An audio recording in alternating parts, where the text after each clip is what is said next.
Hello and welcome back to the Milan save on Football Manager 2023. Since the last episode where we beat both Dortmund and Leipzig in the Champions League phase, we have played 6 games off camera, 5 in the league and 1 in the Super Cup final. So let's take a look at how we did in each of those games. So the first game we played was away from home against Empoli. We made 9 changes from the Leipzig game for this one due to tiredness. So lots of players that wouldn't normally get a start for us being played today. We've got Tavanaro in defensive midfield, so you can see there Marchage being played at centre-back. We went a goal down thanks to Favilli after 32 minutes. We made a quadruple change on the 60th minute, bringing on some of the more well-known first-teamers such as Zanoli, Rooney Bargi, Gouveia, and I think Gravenberch as well. Šeško thought he had got us an equaliser on the 74th minute, but that was unfortunately disallowed for offside. But he did eventually get the equaliser, turning in a Rooney Bargi cross from close range on the 84th minute to make sure we got at least a point from this game. We then hosted Udinese in the league and almost got off to the best possible start as Šeško again had another goal disallowed for offside, this time in the opening minute of the game. He did, however, get his first goal of 3 in this game in the end on the half-an-hour mark. Then he scored again on the 50th minute and again on the 75th minute. And we came back fit and firing after a 2-week winter break as we hosted Roma, and Šeško continued where he'd left off pre-winter break by opening the scoring on the 9th minute. This was thanks to a terrible defensive error from the Roma goalkeeper Odysseus. He attempted to clear the ball and instead fired it straight off Šeško, who was closing him down, and it went in the back of the net. Thiago Gouveia got our second with a volley on the 17th minute. It was another goalkeeping error that caused the third goal for us as Odysseus came sprinting out of his goal, didn't get to the ball first. Vignato nipped in there first instead. He passed it across to Gouveia, who was in tons of space with an open goal to shoot at, and of course he made it 3-0 on the 26th minute. And then just after half-time, Pierre Kalulu got himself on the score sheet with a lovely header to consign Roma to a 4-0 defeat, and us obviously to a 4-0 win. We then had an away tie at Salernitana. We made 6 changes for this one as the Super Cup final was 3 days after this game. We were also going to be facing one of our own players in the form of Cristoforo Rossi, who is on loan at Salernitana. Thankfully, he didn't really do anything in this game. One person that did do something in this game did quite a lot in the end, actually. Benjamin Šeško once again grabbing another hat-trick. His first goal of the game on the 22nd minute was his 15th goal of the season in all competitions. He then scored again 3 minutes later. Leao made it 3 with a curling effort just after half-time. It was a great finish and only his second goal of the season, which is just mad to think about considering how deep in the season we are. But I guess he hasn't been having as much game time as usual. But he did score a wonder goal in this game, and then Šeško finishing off the scoring on the 62nd minute to confirm another 4-0 win, 2 4-0 victories in a row for us in the league. You'll see there also that Charles de Ketelaere picked up an injury. That is an unfortunate one. He sprained his knee ligaments, so he's out for 6 weeks following this game. So don't think he'll be appearing in today's episode. Next up, we played the Super Cup final against city rivals Inter, and it was a great start for us as Šeško lobbed the keeper on the 18th minute to make it 1-0. However, we couldn't hold on, and just after half-time, Akanji managed to equalise for Inter. It went in extra time, and to be honest with you, from the Akanji goal, it was pretty much all Inter, and Satriano put us to the sword in the 99th minute, confirming an Inter victory. Unfortunately, we have not won the Super Cup this season. Inter have done it instead. And the final game that we played off camera was away from home in the league against Regina, and there was a big return in this game as Divine Wrench returned to the squad for the first time in 11 games after recovering from a torn abdominal muscle. He had actually just got the torn abdominal muscle injury after coming back recovering from a fractured lower leg, so Divine Wrench has barely seen any sign of a football pitch so far this season, so it's nice to have him back. Hopefully he can stay fit and not get any more long-term injuries. Marko Lazetic also returning. He'd been out for a bit less time though. He'd missed 3 games due to flu. We'd sent him home just to make sure he didn't infect any of his fellow teammates. And then Rafa Leao also returning after a little bit of a cold, which he picked up just before the Super Cup final, which ruled him out of that game, but he's back for this game against Regina. And it was Leao that was involved for the opening goal of the game as he was fouled in the box. Alban Laploud, who is a youngster that you've not really seen much of, to be quite honest, he stepped up to take the penalty for some reason. Don't really know why. This is him. And he managed to score it. So he got his first Milan goal. It was from the penalty spot, but still, they all count. Unfortunately, Meyer got an equaliser about 10 minutes later for Regina. Lazetic thought he had got a very late winner in the 5th minute of second half injury time, but that was disallowed for offside. So looking at the league table, we started those games off camera in 5th. We remain 5th in the table. We're slightly worse off in terms of how many points we are behind 4th place Inter. We were 2 points behind them. We're now 3 points behind them. But we have improved on how many points we are behind Napoli in the top of the table. We were originally 13 points off Napoli, but now that's down to 9. So it's getting a bit tighter at the top between quite a few teams. Still a lot of the season to go. We're only halfway through, 19 games played. But, of course, today's focus is not on the league. It's on the Champions League, where we are going to be playing against Rennes first off, and then we've got Crvena Zvezda, or Red Star Belgrade, in our second and final game of the league phase. So as a reminder, we currently sit just outside the top 8, which is, of course, the 8 teams that will bypass the next round of the Champions League and go straight into the second knockout round. What are they calling it? I can't remember what they call it. Into the round of 16. So the teams placed 9th, 24th go into the knockout playoff round, and then the teams in the top 8 go to the round of 16. So they get a bit of a break. That's obviously where we want to be. We are currently level on points with the team that occupied that final qualification spot in 8th, Villarreal. So no reason why we can't get into that top 8 by the end of this episode. We'll start with the first team that we're playing against, then we'll look at Red Star Belgrade just before we play them. So Rennes, of course, are up first. They currently occupy one of the knockout playoff round spots in 19th, just above Man City and Dortmund, very interestingly. Lots of big teams down here. You'd expect to be a bit further up there. But let's see how Rennes have been doing in both the league and the Champions League. So Rennes are currently 6th in Ligue 1. Apologies, my voice does seem to be going in and out. I've had a bit of a cold, so bear with me. So in the league, Rennes are coming off the back of a 1-0 defeat to Lille, who actually overtook them in the league in the last match week there, and a 2-0 win over Strasbourg. In the Champions League, things started off poorly with a 4-1 defeat to Juve. They smashed Red Star by 6-0, managed an unexpected win, I would say, over Atalanta by 1-0. 2 draws with Barcelona and Red Bull Salzburg, and then an absolute battering at the hands of Wolves in their last Champions League game. Their final 2 Champions League phase matches are against ourselves and Arsenal. So Rennes with a very tough run-in to end the league phase of this season's Champions League. So looking at the other fixtures that are being played in this game week, there's not too many big games, I don't think. We've got Atalanta against Atletico as a sort of big game. Jablonec, we obviously focus on quite a bit. They are away from home against Man City, so that'll be a bit of a struggle for them. Monaco, Napoli, Marseille, Juve. Wolves with a massive tie away from home against Real Madrid as well. If they can get anything from that game, then Wolves are looking pretty good for a top 8 qualification spot, which you just would not expect heading into this season. So this is the lineup we're going with for this first of our 2 Champions League games against Rennes. We've got Mike Mignon in goal, Zanoli at right back coming in for Divine Wrench. He has a little fitness test icon next to him. He had that in the last game as well, though, so he was fine to play most of that game. Just Zanoli has been our first choice right back this season, so we might as well keep going with him. Kalulu is alongside Tamori. Kalulu coming in for Mattia Vitti, who played the last game. Theo Hernandez at left back. Gunnar Duat and Benessa in defensive midfield. Rooney Bargi at right wing. Gouveia at left wing. Vignato at attacking centre midfield. That has been our solid attacking midfield line so far this season. They've not really steered us too badly wrong. And then Benjamin Šeško up front by himself. Our bench is starting to look a lot stronger. Obviously, Wrench is there. Vitti's on there. We've got Luca Netz. We've got a couple of players that we've recalled from loan as well this season. Victor Aletu was recalled from loan because we were running low on defensive midfielders.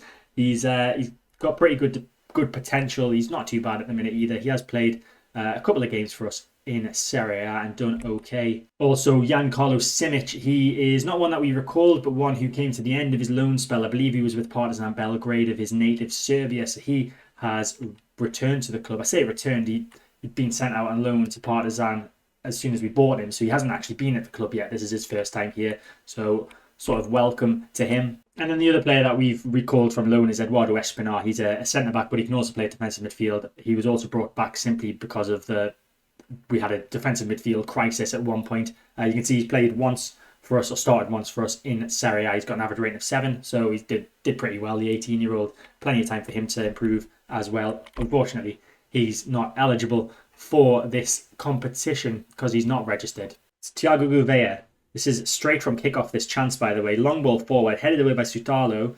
Gunnar Duarte wins it in the air. Gouveia again. Gouveia with a shot. What an effort!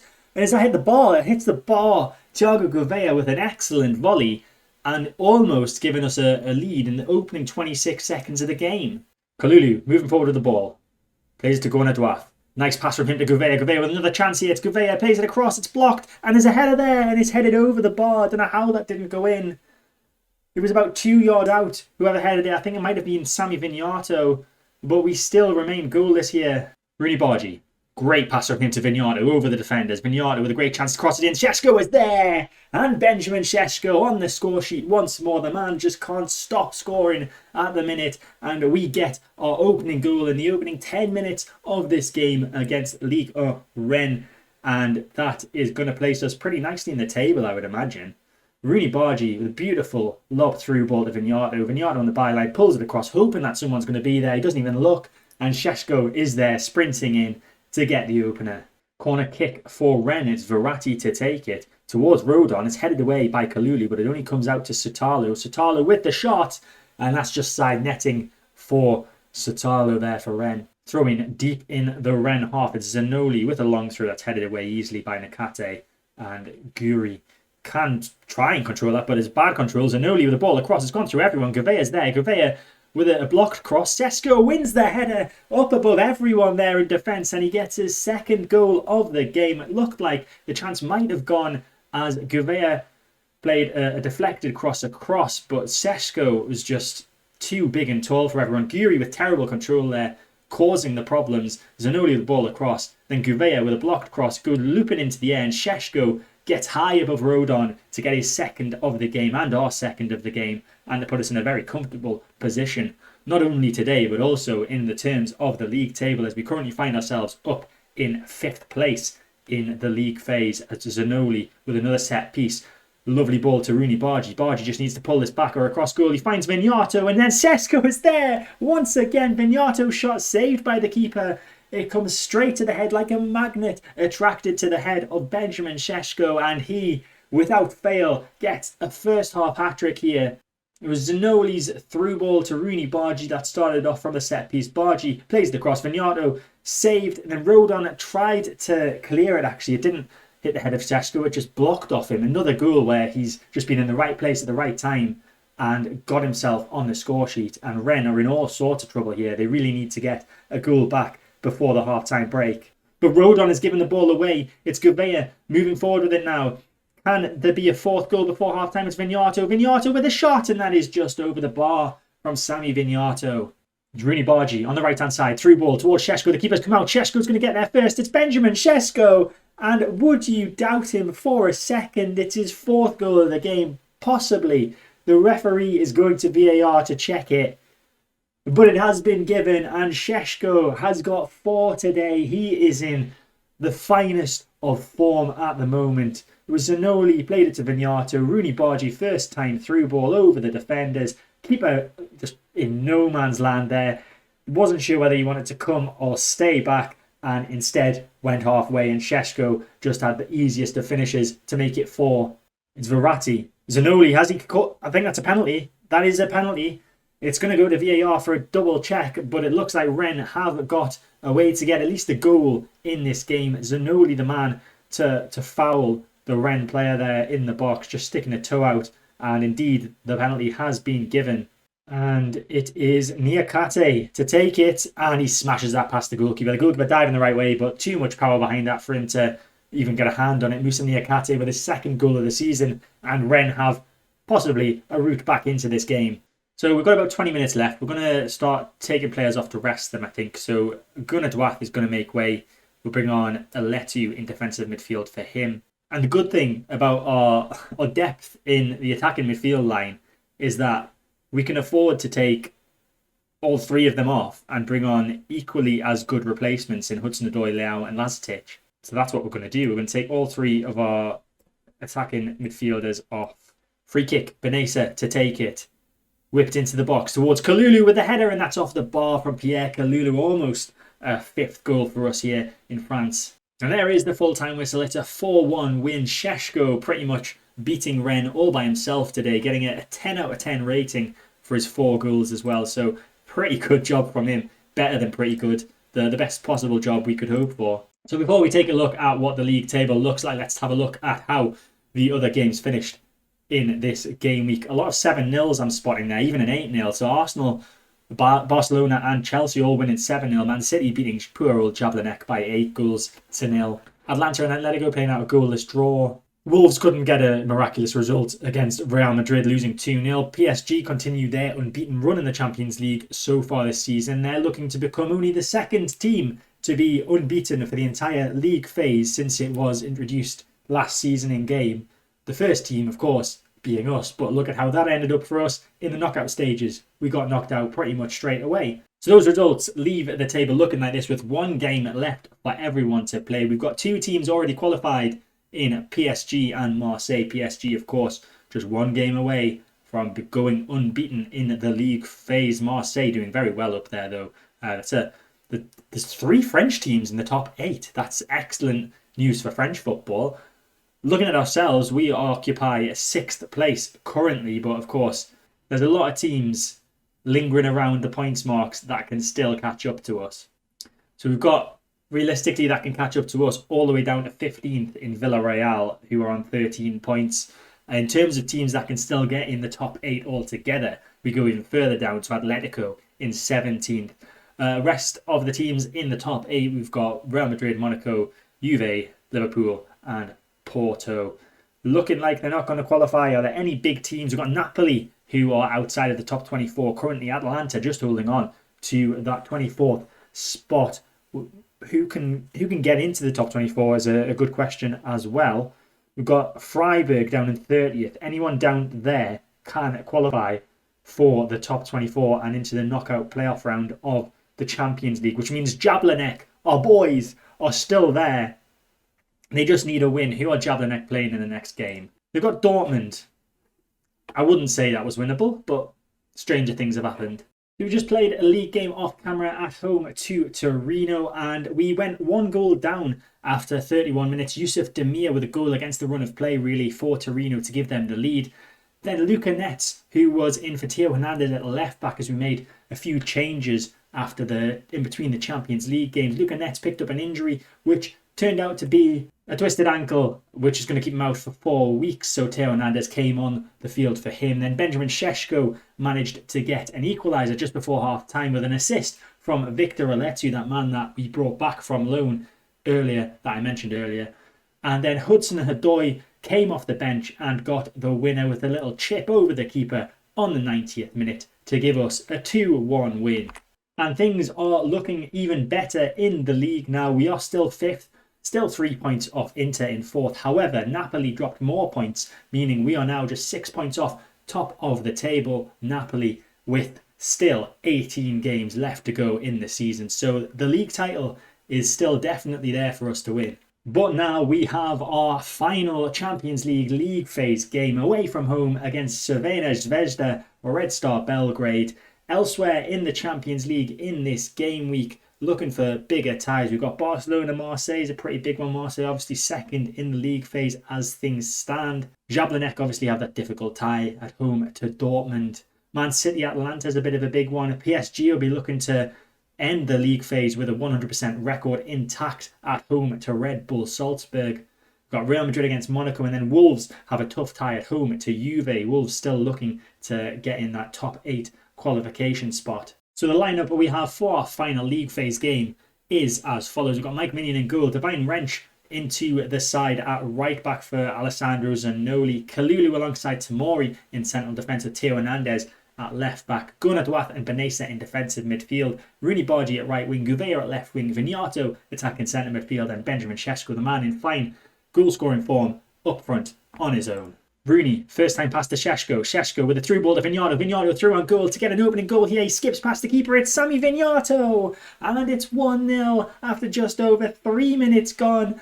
Sammy Vignato with his 8th goal of the season. He's been Mr. Assists so far this season with 9 assists to his name, but he's managed to get a goal here today. Rooney Bargi with a first time pass to Šeško, who found a beautiful through ball to the attacking centre midfielder Sammy Vignato. He skips past the keeper, and it's the easiest of finishes to tap it in and to push us even further into the qualification spots in the top 8 of the league phase, up to 3rd in fact as things stand with results elsewhere. It's Gunnar Duarte. Long ball from him to the left hand side to Thiago Gouveia, who is going to pull this back to Theo now. Theo Hernandez into the box to Gunnar Duarte. Gunnar Duarte with a shot, and it's just pulled wide from Lucas Gunnar Duarte. It's a divine wrench on the right-hand side. Ball into the box towards Vignato, headed away. Not very well, and then Kouas clears it, but not very well again. And Theo Hernandez has now got it on the edge of the box, into the box now. Theo Hernandez with the ball across. Vignato with the volley, it's blocked. Rooney keeps it alive. It's Rooney Bargi. Plays it back to Divine Wrench. Another opportunity to get a ball in, possibly, or not, as the highlight just ends there. It's Gunnar Duarte. And the defender got pounced on there, and we won possession. Šeško through on goal. Šeško with the finish. Šeško on the score sheet once more. He is scoring goals for fun at the moment. It was a defensive error, which we'll see again in the replay, but Šeško with a beautiful finish, and we are 2-0 up and looking pretty good for that top 8 qualification spot. Here it is. Sonogo dispossessed by Šeško. Gunnar Duarte won the ball and played a beautiful through ball through to Šeško, who just places that past the goalkeeper. Rooney Bargi skipping past the defender there down the right-hand side. Rooney Bargi into the box now. Is he going to go alone, or is he going to create something? He tries to go alone, and it's saved by Nikic in the Crvena Zvezda goal. Bad pass from Ajdini. Thiago Gouveia pounces on it. Another opportunity from a poor defensive mistake. Šeško tries a shot, it's blocked, and Mevlia can head that down to his goalkeeper, who decides against picking it up for some reason, clears it, and clears it straight back to us. Divine Wrench now on the ball, the right back, running down the right-hand side. Can he get across into the box? Possibly. Divine Wrench down by the byline now. Gets the ball in. Šeško's there with a header, and it's a good save. Easily caught in the end by Nikic diving to his left-hand side. Kouas has been dispossessed there. Gouveia with a chance to get a shot away, possibly plays it through to Rooney Bargi instead. That is good defending from Belgrade, but they just cannot stop the onslaught of Milan pressure as Wrench plays it inside to Gunnar Duarte and inside again to Vignato. Now Šeško to Rooney Bargi off the post and cleared by Ajdini. Somehow Belgrade don't find themselves 3 goals down here. It's still just 2-0. Corner kick from the left-hand side, looking to get a third just before half-time. It's Benesa to take the corner. Played to the back post towards Šeško, and that is just over the bar from Benjamin Šeško, looking for another goal today. And we could have a chance here straight from second half kickoff. It's Gunnar Duarte moving forward with it. Plays it back to Divine Wrench instead of continuing to move forward, who finds Rooney Bargi though. Nice through ball from the outside of the boot, and Šeško should be doing a lot better there. He hooks that chance very, very far wide. Theo Hernandez on the left-hand side. Cuts inside now, Theo Hernandez. Chip through ball looking for Šeško, nodded down to Vignato. Vignato looking for another goal, and it is in the back of the net, off the post I think, and in. And it looks like we might be 3-0 up, although the referee is going to question with the video assistant referee to see if it was onside. And it's not, it was disallowed. It's been disallowed for offside. Vignato just off there, not getting his 9th goal of the season. Šeško with a header down, and you can see there Vignato just edging slightly offside. It's Gunnar Duarte. He's pounced on another defensive mistake. Vignato now with a through ball through to Rooney. Chested down to Šeško. And Benjamin Šeško's on the score sheet again. But again, we're going to go to VAR because the referee thinks that might be an offside. Šeško has possibly got his 2nd goal of the game. We're going to have to wait a few more seconds to confirm that, as he is talking now to the video assistant referee. And it has been given. Benjamin Šeško with his 2nd goal of the game. We lead 3-0 here. Gunnar Duarte pouncing on that defensive mistake there. Poor pass really. And Rooney chesting it down to Šeško, who volleyed that, smashed it past the goalkeeper for 3-0. Benesa with yet another corner from the left-hand side. This time again towards Šeško, but that is headed away by Mevlia.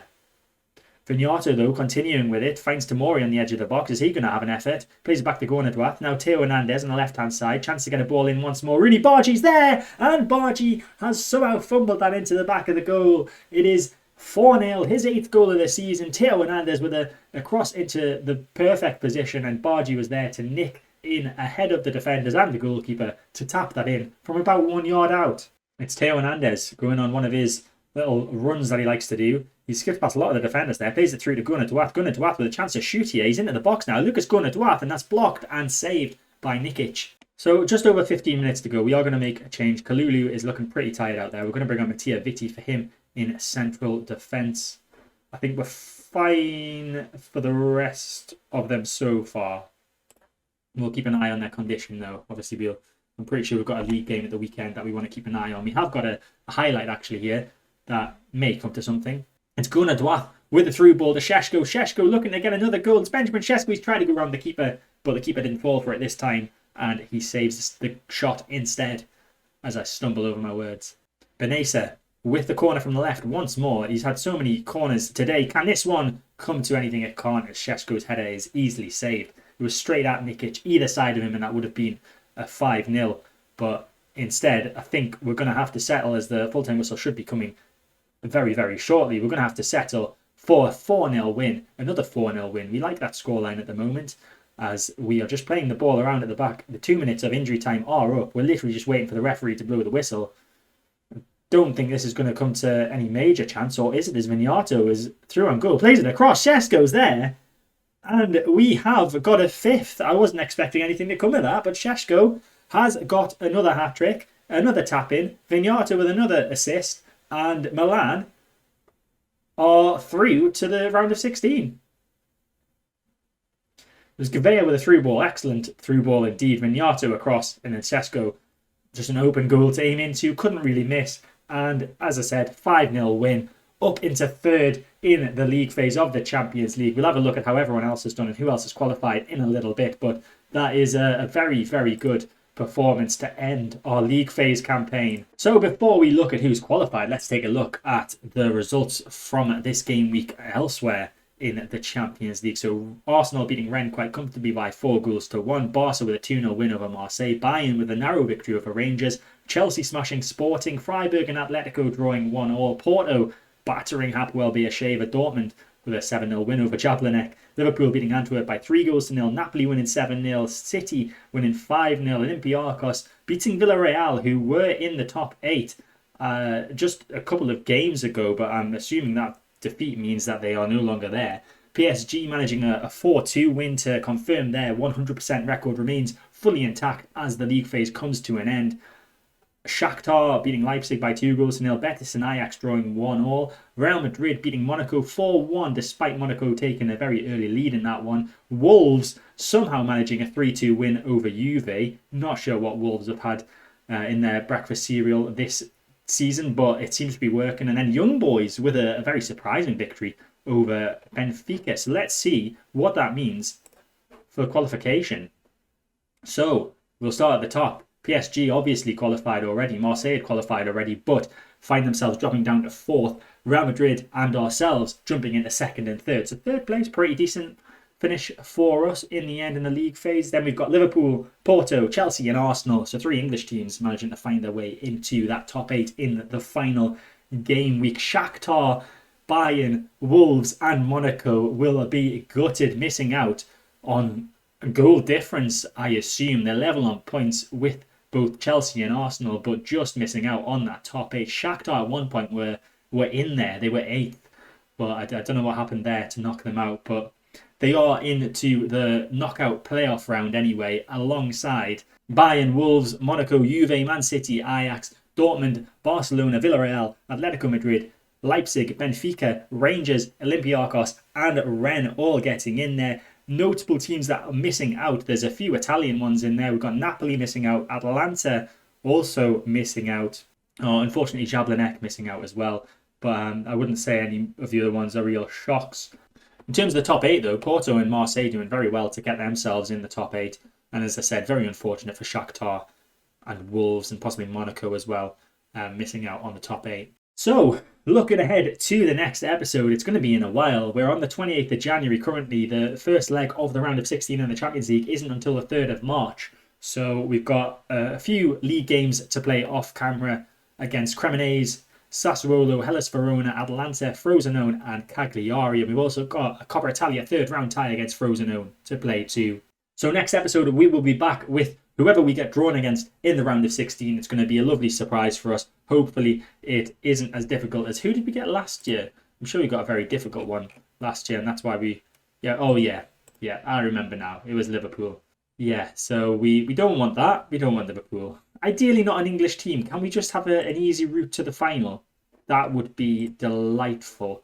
Obviously, I don't think we can be drawn against anyone in the top 8 because we'll all be seeded, and then whoever wins these games won't be. So some nice shock results in the playoff round would be very, very nice for us if maybe teams like Rennes, Olympiacos, Rangers, Benfica, that type of team can pull off a surprise win, and then we get them. We can maybe advance a bit further than we did last season, but we will see in the next episode. So that is it for this episode. I hope you enjoyed it. If you did, make sure to hit the like button, subscribe to the channel to get all my content when it comes out, hit the notification bell to stay notified, and I'll see you next time.